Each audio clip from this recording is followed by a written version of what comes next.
Bueno, hola a todos.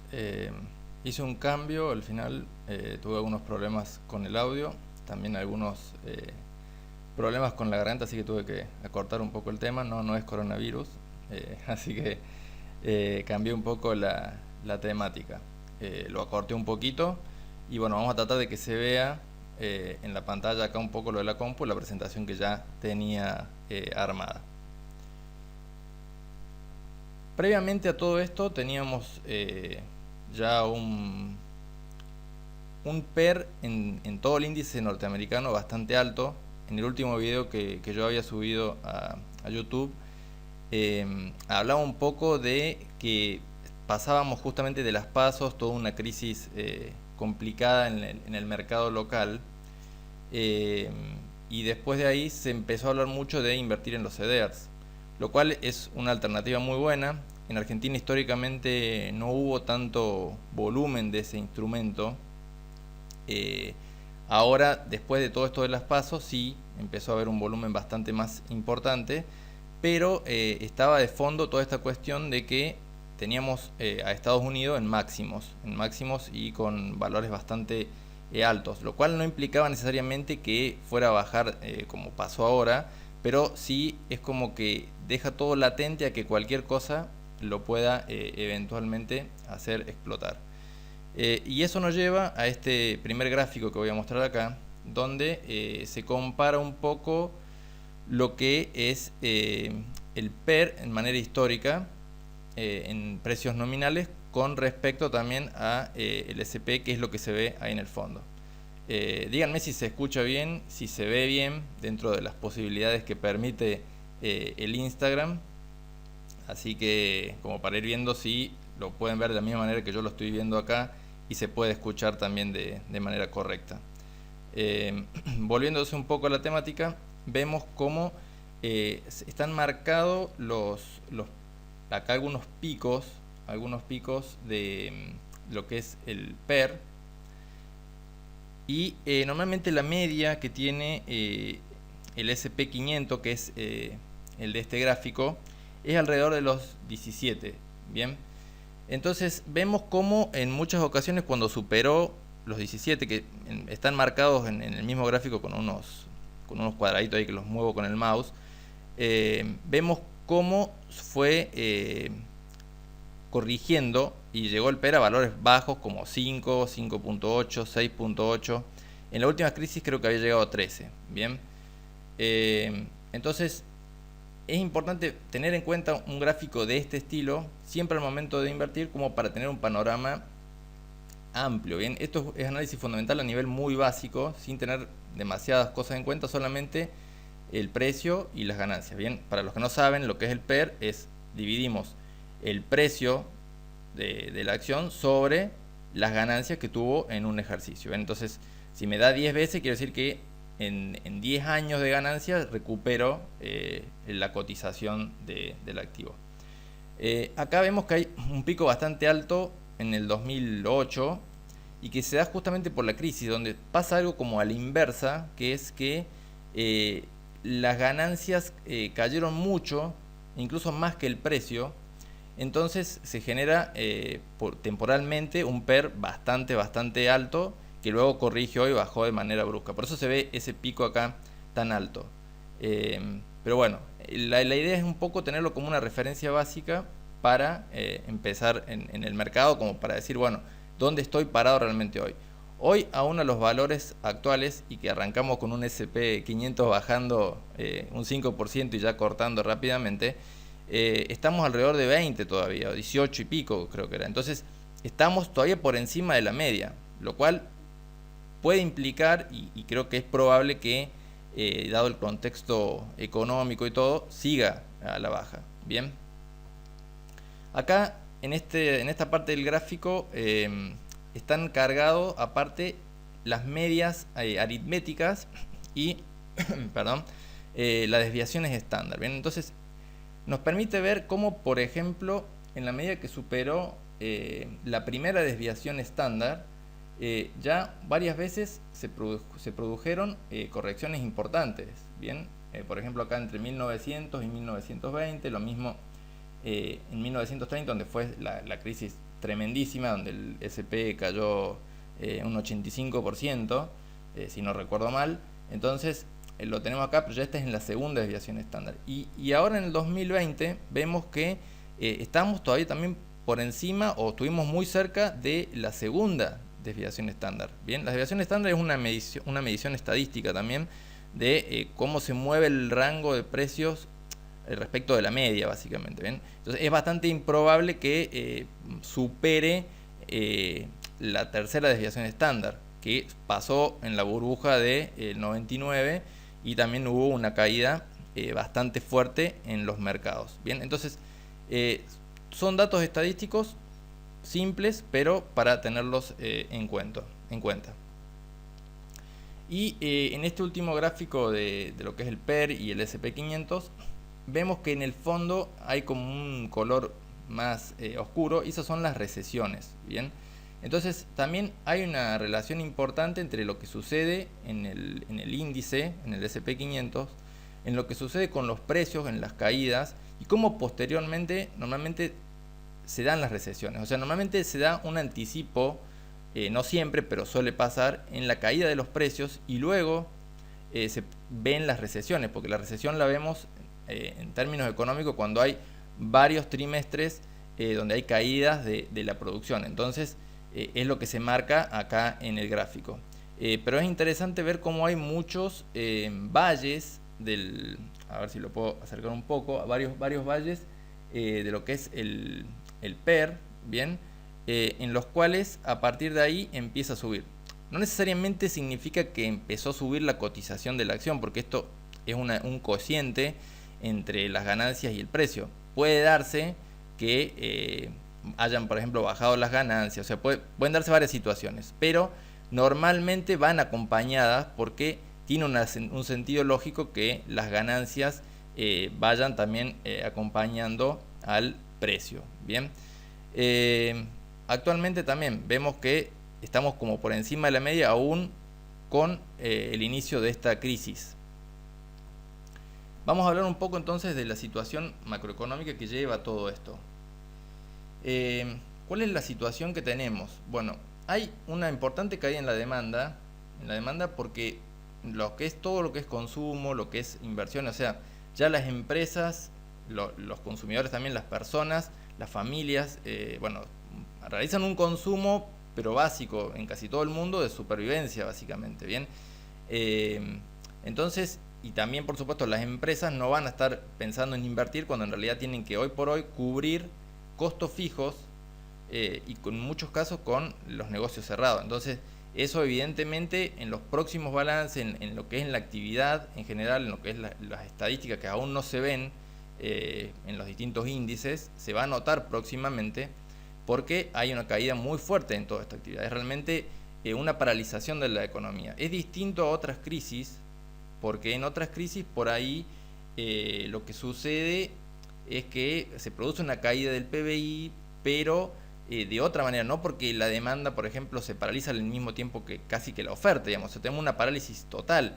En otras situaciones no se da eso, sino que se dispara algún gatillo, como fue la crisis hipotecaria, de la deuda, y en la Argentina, por ejemplo, el tipo de cambio. O sea, pueden ser varias cosas, pero normalmente se da una caída, pero no en una magnitud casi de paralización. Entonces esto nos lleva a una situación medio extraña, medio extraordinaria, donde no se sabe realmente a cuál va a ser la magnitud de todo esto y cómo se va a parar, porque en realidad, por ejemplo, todo lo que es lo del virus, que al margen del punto de vista sanitario, que es la prioridad, por supuesto, y lo ideal es que todos podamos estar sanos y no enfermarnos, pero bueno, hablando en términos de economía y de lo que se trata este webinar, toda esta parálisis mundial es muy fuerte.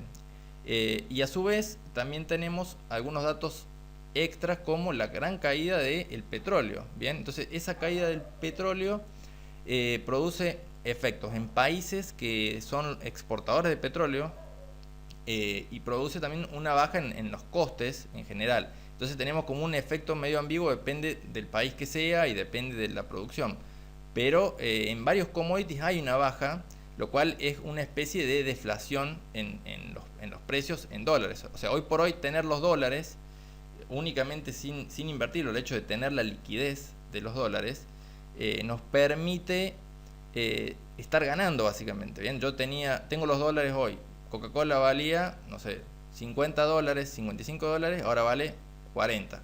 Gané en dólares. Bien, o sea, puedo comprar más Coca-Cola, puedo comprar más McDonald's, puedo comprar más petróleo. Entonces hay como una deflación en todos estos bienes, o en gran parte de los activos, no en todos, pero hay en muchos activos.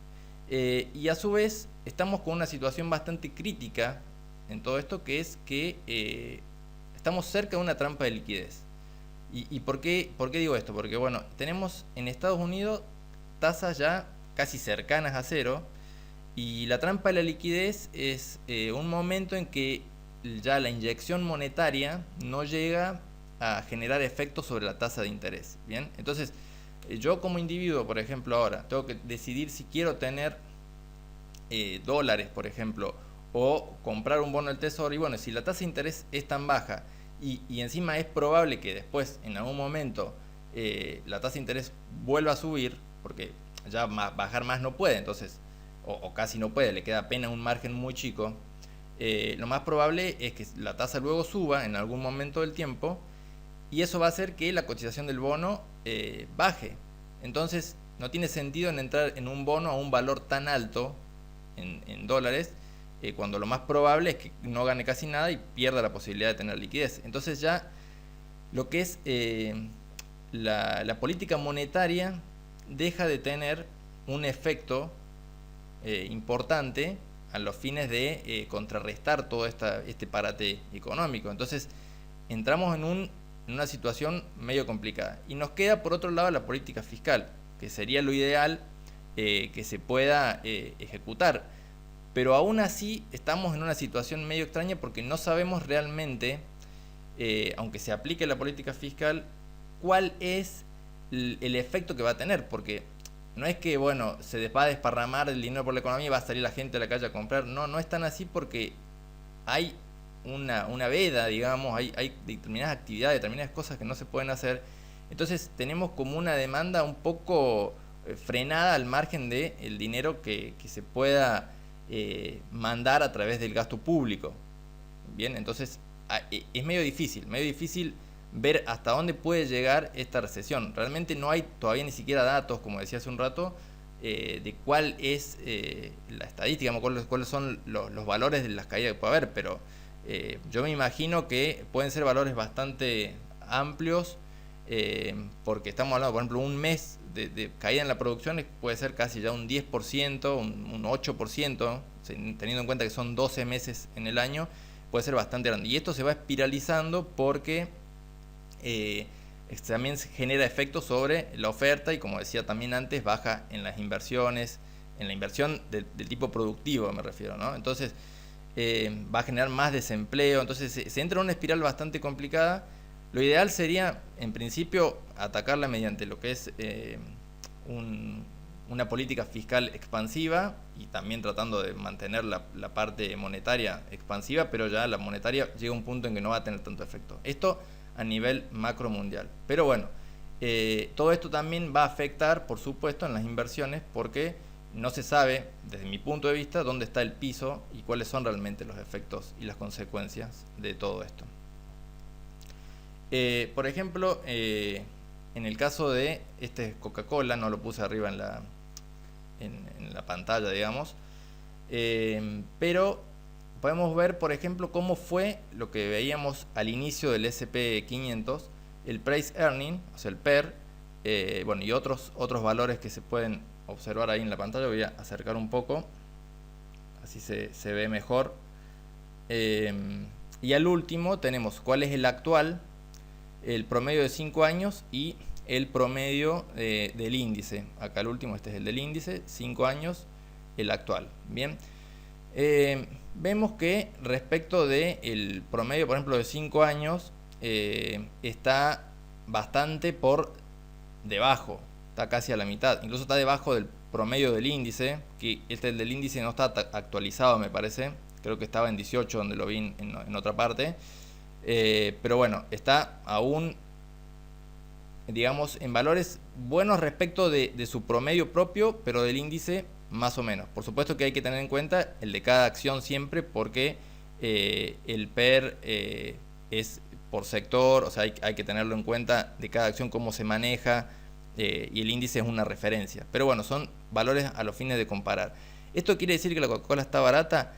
Puede ser que sí, pero no implica que siga bajando próximamente. Bien, esto es el punto un poco a tener en cuenta. O sea, esto refleja una cosa que es el precio actual sobre las ganancias últimas, pero va a haber luego cambios en esas ganancias. A la medida que salgan los próximos trimestres va a haber cambios y ahí vamos a ver realmente cómo quedan los nuevos PER y cómo estamos respecto de los promedios de los últimos años y cuál es el efecto. Entonces, está a priori barata respecto a lo que estaba hace un tiempo atrás, sí, pero puede estar más barata. Bien, eso es lo que yo creo y lo que me parece a mí. Vi muy rápidamente, no puedo llegar a leer todas las preguntas porque pasan muy rápido y estoy leyendo también la pantalla, así que vi que preguntaron algo respecto de Argentina. Bueno, era justamente una de las diapositivas que venía. Todo esto genera una suba que en el riesgo país que ya viene pasando, en realidad. Esa suba se da porque hay un flight to quality, digamos. O sea, yo prefiero como inversor decir, no voy a asumir el riesgo de estar en Argentina, donde hay, aparte de todo el despelote internacional, otros despelotes aparte. El riesgo país es la prima que se paga por sobre los bonos del tesoro que son libres de riesgo. ¿Bien? Entonces es básicamente una tasa de interés, en definitiva. Digamos, si el riesgo país es 4.000 puntos, quiere decir que estás pagando básicamente casi un 40% más de lo que paga un bono libre de riesgo.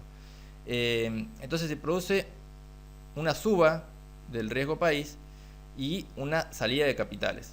Esa salida de capitales también genera efecto sobre el tipo de cambio. Bien, o sea, genera una presión al alza que ya se vio en lo que es el dólar bolsa, cerró arriba de 90 pesos. Entonces eso también genera efectos sobre la inflación. Si bien está el tipo de cambio oficial, también hay cosas que se manejan en el tipo de cambio que no es el oficial. Entonces genera también un efecto todo esto sobre la inflación. Y encima tenemos también una situación de endeudamiento. Entonces tenemos cada vez una tasa de interés más alta por pagar, o sea, que el extranjero o el inversor, mejor dicho, nos pide cada vez una tasa más alta para eventualmente prestarnos. En realidad los mercados están cerrados básicamente para Argentina, al menos internacionalmente. Sí hay emisiones locales, pero cada vez nos piden una tasa más alta, o sea que ya no tenemos acceso a dólares vía endeudamiento.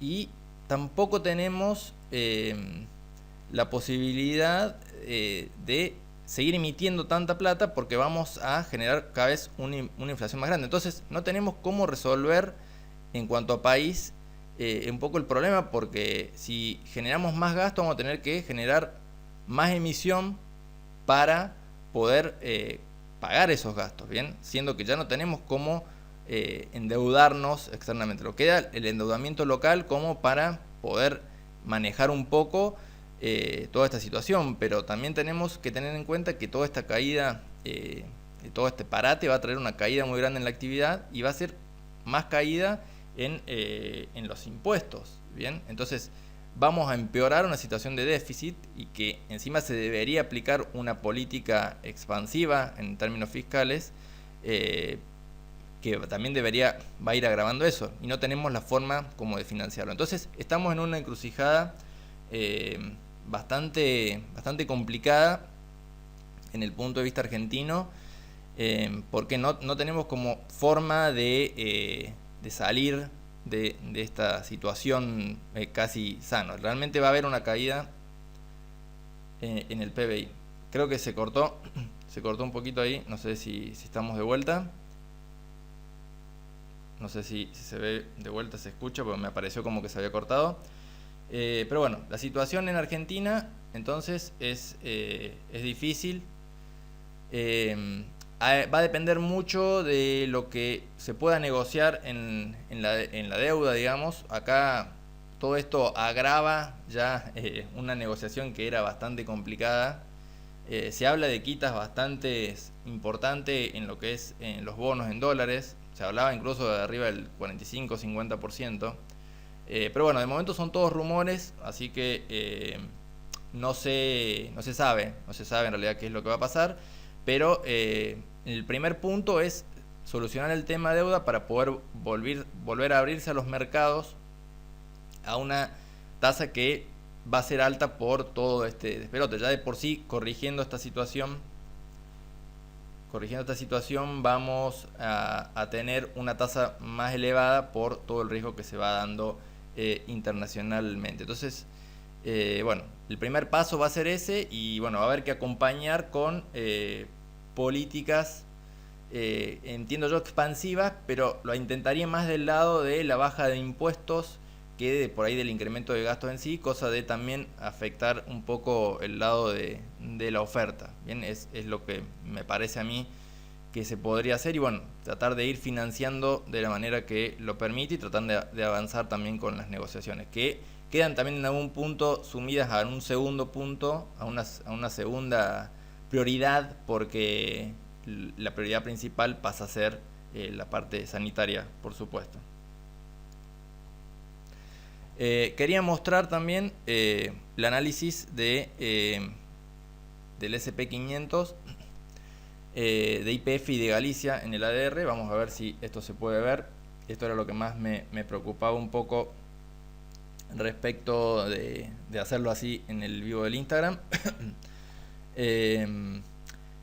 Vamos a ver que ya arrancó la sesión de futuros, digamos, y el SP arrancó 5% abajo, 2.174 puntos. Entonces, tenemos acá una zona de soportes siguiente alrededor de los 2.125 puntos, y luego la zona de 2.000 puntos como los posibles siguientes soportes. Esto igual lo voy a subir después en el Instagram como imagen, así se ve más claro. Pero el panorama en diario y en semanal, en ambos casos, vemos una baja bastante marcada, donde no se ve de momento un rebote importante. Bien, o sea, el otro día hubo un rebote, pero suben un poco debido a la gran volatilidad que hay, y luego se produce de vuelta un retroceso, entonces, y termina siendo un mínimo por debajo del mínimo anterior. Entonces estamos claramente en una tendencia bajista. Bien, tenemos cada vez mínimos relativos por debajo y máximos relativos también uno por debajo del otro. Entonces los primeros valores a controlar son los 2.120 puntos, los 2.000 puntos en zona de soporte, y en la zona más hacia arriba tenemos los 2.300 puntos, donde en diciembre del 2018 fue que hizo una vela que dejó una sombra importante debajo, y bueno, coincide también con otros valores retrocesos, etcétera. Así que es el primer valor importante, y luego la zona de 2.500 puntos. Eso es hacia arriba. Yo creo que parece que empieza una semana de vuelta complicada, y bueno, viéndolo más de vuelta acá en el gráfico diario, se puede ver que incluso abre con un gap a la baja, y bueno, sigue buscando zona de mínimos, que incluso creo que pueden ir bastante más abajo, si tenemos en cuenta lo que decía antes de que la economía no hay ninguna certidumbre, y que en la mayoría de las ocasiones cuando hubo crisis, digamos, la caída de los picos máximos fueron bastante amplias, siempre por encima del 30 hasta el 50%, en la mayoría de las veces, incluso bueno, la del 30 que fue superior casi al 85%. Vamos a ir con YPF. En YPF me preguntaron bastante por el tema de YPF, porque YPF en los últimos 2 días, bueno, subió en dólares, no sé, cerca de un 50% en realidad respecto, bueno, no en los últimos 2 días, en los últimos 3 días. Si tomamos la situación súper óptima de haber comprado, por ejemplo, en el mínimo, y después vendido en el cerca del máximo, bueno, es un 50% o más. Y esto me preguntaban mucho si convenía quedarse o no. Yo en su momento, los que me preguntaron, dije que para mí es complicado porque hay mucha volatilidad. Vi que muchos comentaron que hicieron intradiario. Eh, pero la cuestión es que es probable de vuelta que llegue a un punto de un retroceso y pueda buscar de vuelta la zona de mínimos. Bien. El gráfico también lo voy a subir a este DPF en el Instagram. La cuestión es hacia arriba superar la zona de 3.85 y luego la zona de $4.50 y por debajo, bueno, el mínimo que busco antes, que es en $2.25, y por proyección hay varias zonas que me dan entre $1.60 y $1.75 como un posible mínimo nuevo a buscar. De momento no abrió, va hasta mañana, vamos a ver qué es lo que pasa. El petróleo también afecta claramente. Esto es una empresa que depende fundamentalmente del petróleo, es algo bastante obvio, pero los resultados que pueda tener van a verse más adelante. Vamos a ver qué es lo que pasa, pero al ser el principal insumo y al tener una caída tan grande y por ejemplo todo lo que es la parte de vaca muerta se complica, es probable que puedan seguir castigándola un poco más.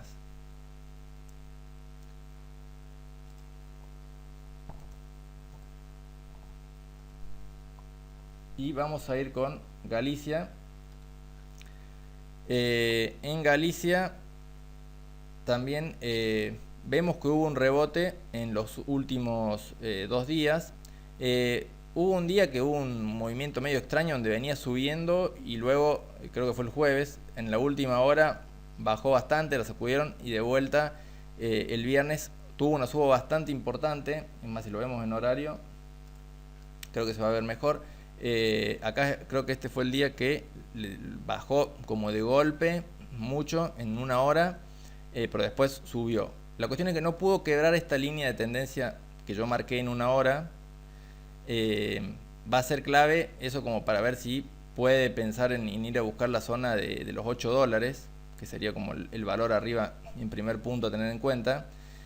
Primero ahora debe volver a meterse sobre la zona de 7.10 más o menos, que es donde no pudo, como para ir quebrando esa tendencia. Y si no, bueno, de vuelta tenemos la zona de 6.60 y de $6 ya cerca de los mínimos en 5 y pico. Bien, acá volvemos a pasar a diario y a ver si acá había trazado algunos objetivos también en $5 y $5, 4.60 y $4 como los posibles siguientes soportes de continuar a la baja. Bien, la tendencia acá también es claramente bajista. Necesitaría una confirmación de este rebote y aún así hay que ver cómo sigue con toda esta volatilidad. Haría falta que se haga un piso un poco más fuerte con una baja de la volatilidad como para pensar en un rebote ya más fuerte. Bien, si lo vemos incluso en semanal se ve muy claramente bajista desde el 2018 que valía $67 en el máximo. La caída es tremenda, así que se ve, deja esta posibilidad sobre este valor de, no sé si se ve ahí, 6.56, que cerró por encima en semanal, que es uno de los objetivos que había trazado, pero va a depender mucho del contexto externo. En la medida que el contexto externo no ayude, yo creo que es probable que pueda seguir a la baja. Y bueno, y en el gráfico un poco más corto se ve la línea esa de tendencia que había marcado antes. Ahí al costado están los valores que yo marqué, 403, 5, en realidad son números redondos, más bien quedaron marcados así. Bueno, espero que les haya sido útil el vivo, que les haya gustado, que se haya podido ver y entender dentro de todo. No, muy difícil ver las preguntas y ir viendo la pantalla y todo, así que bueno, traté más o menos de hacerlo lo más práctico posible y tratar de responder lo que veía. Y bueno, ahora ya en un ratito subo lo que son los gráficos de Galicia, de YPF, del SP500 y bueno, alguno más posiblemente, así que bueno, estén atentos en un rato en la página. Esperemos que por el bien de todos esto siga, que pueda mejorar, digamos, no solo económicamente, sino en la parte de salud, que es, creo, la prioridad. Y bueno, una vez que se pueda solucionar todo eso, sea que salga la vacuna, la cura, o que se pueda frenar de alguna manera la pandemia, bueno, vamos a poder ya empezar a pensar en un piso y bueno, en una mejora también económica. Así que bueno, muchas gracias a todos.